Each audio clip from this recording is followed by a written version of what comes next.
ಎಲ್ಲ ನನ್ನ ಸ್ಪರ್ಧಾ ಮಿತ್ರರಿಗೆ ಜ್ಞಾನಸಾಗರ ಯೂಟ್ಯೂಬ್ ಚಾನಲ್ಗೆ ಸ್ವಾಗತ. ಮಹಿಳಾ ಮತ್ತು ಮಕ್ಕಳ ಅಭಿವೃದ್ಧಿ ಕಲ್ಯಾಣ ಇಲಾಖೆ ಹಾಸನದಲ್ಲಿ ಖಾಲಿರತಕ್ಕಂಥ ಅಂಗನವಾಡಿ ಹುದ್ದೆಗಳಿಗೆ ನೇಮಕಾತಿ ಮಾಡಲು ಒಂದು ಅರ್ಜಿಯನ್ನು ಕರೆದಿದ್ದಾರೆ. ಇದರ ಬಗ್ಗೆ ಈ ವಿಡಿಯೋದಲ್ಲಿ ಡೀಟೇಲ್ ಆಗಿ ನೋಡ್ತಾ ಹೋಗೋಣ.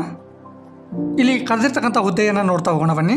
ಅಂಗನವಾಡಿ ಕಾರ್ಯಕರ್ತೆ 202 ಹುದ್ದೆಗಳು ಖಾಲಿ ಇರತಕ್ಕಂಥದ್ದು.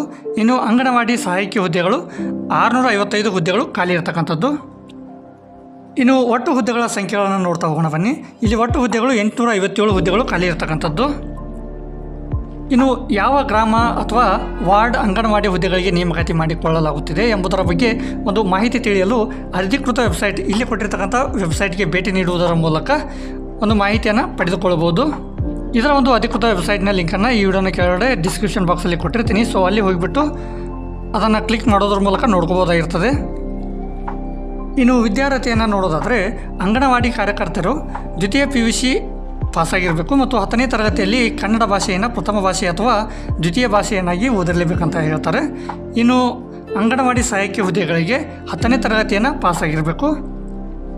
ಇನ್ನು ಈ ನೇಮಕಾತಿಗೆ ಅರ್ಜಿ ಸಲ್ಲಿಸಲು ಮಹಿಳೆಯರೇ ಆಗಿರಬೇಕು ಮತ್ತು ಖಾಲಿ ಇರುವ ಹುದ್ದೆಯ ಅಂಗನವಾಡಿ ಕೇಂದ್ರದ ಒಂದು ಕಂದಾಯ ಗ್ರಾಮದಲ್ಲಿ ವಾಸ್ತವ್ಯ ಹೊಂದಿರಬೇಕು ಅಥವಾ ಸ್ಥಳೀಯರಾಗಿರಬೇಕು ಅಂತಕ್ಕಂಥದ್ದನ್ನು ತಿಳಿಸಿದ್ದಾರೆ.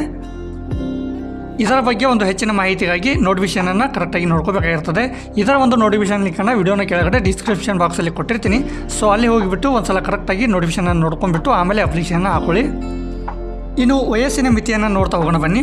ಸಾಮಾನ್ಯ ವರ್ಗ 19ರಿಂದ 35 ವರ್ಷ ವಯೋಮಿತಿಯನ್ನು ಹೊಂದಿರಬೇಕಾಗಿರ್ತದೆ. ಇನ್ನು ಮೀಸಲಾತಿಗೆ ಅನುಗುಣವಾಗಿ ಸಡಿಲಿಕೆಗಳನ್ನು ಕೂಡ ನೀಡಲಾಗ್ತಕ್ಕಂಥದ್ದು.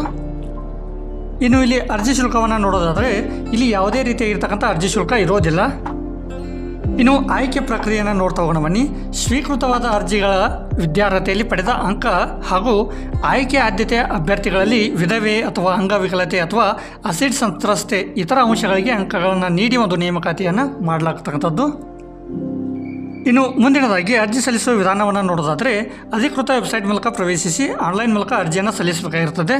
ಇದರ ಒಂದು ಲಿಂಕನ್ನು ವಿಡಿಯೋನ ಕೆಳಗಡೆ ಕೊಟ್ಟಿರ್ತೀನಿ. ಸೊ ಅಲ್ಲಿ ಹೋಗಿ ಲಿಂಕ್ ಮೇಲೆ ಕ್ಲಿಕ್ ಮಾಡೋದ್ರ ಮೂಲಕ ಅಪ್ಲಿಕೇಶನನ್ನು ಹಾಕೋಬೋದಾಗಿರ್ತದೆ. ಇನ್ನು ಅರ್ಜಿ ಸಲ್ಲಿಸಲು ಪ್ರಾರಂಭದ ದಿನಾಂಕ ಬಂದುಬಿಟ್ಟು 12 ಮಾರ್ಚ್ 2025ರಿಂದ ಅರ್ಜಿ ಸಲ್ಲಿಸಲು ಕೊನೆಯ ದಿನಾಂಕ ಬಂದುಬಿಟ್ಟು 9 ಏಪ್ರಿಲ್ 2025ರವರೆಗೆ ಒಂದು ಅಪ್ಲಿಕೇಶನ್ ಹಾಕೋದಕ್ಕೆ ನಮಗೆ ಅವಕಾಶವನ್ನು ಕೊಟ್ಟಿರ್ತಕ್ಕಂಥದ್ದು. ಇನ್ನೂ ಯಾರು ಅಪ್ಲಿಕೇಶನ್ ಹಾಕ್ಕೊಂಡಿಲ್ವೋ ಅವರು ಅಪ್ಲಿಕೇಶನ್ ಹಾಕೊಳ್ಳಿ ಅಂತ ಹೇಳ್ತಾ ಇದರ ಒಂದು ನೋಟಿಫಿಕೇಶನ್ ಲಿಂಕನ್ನು ವಿಡಿಯೋನ ಕೆಳಗಡೆ ಡಿಸ್ಕ್ರಿಪ್ಷನ್ ಬಾಕ್ಸಲ್ಲಿ ಕೊಟ್ಟಿರ್ತೀನಿ. ಸೊ ಅಲ್ಲಿ ಹೋಗಿ ಡೌನ್ಲೋಡ್ ಮಾಡ್ಕೊಂಬಿಟ್ಟು ಒಂದು ಸಲ ಕರೆಕ್ಟಾಗಿ ನೋಡ್ಕೊಂಬಿಟ್ಟು ಆಮೇಲೆ ಅಪ್ಲಿಕೇಶನ್ ಹಾಕೊಳ್ಳಿ ಅಂತ ಹೇಳ್ತಾ ಇದೇ ಥರದ ಮೋರ್ ಇನ್ಫಾರ್ಮೇಟಿವ್ ವೀಡಿಯೋಸ್ಗಳಿಗಾಗಿ ನಮ್ಮ ಚಾನಲನ್ನು ಸಬ್ಸ್ಕ್ರೈಬ್ ಮಾಡ್ಕೊಳ್ಳಿ ಮತ್ತು ಬೆಲ್ ಬಟನ್ ಒತ್ತೋ ಮೂಲಕ ನೋಟಿಫೈ ಆಗಿರಿ ಅಂತ ಹೇಳ್ತಾ ಇಲ್ಲಿಗೆ ಈ ವಿಡಿಯೋನ ಮುಗಿಸ್ತಾ ಇದ್ದೀನಿ. ಧನ್ಯವಾದಗಳೊಂದಿಗೆ ಜೈ ಹಿಂದ್, ಜೈ ಕರ್ನಾಟಕ.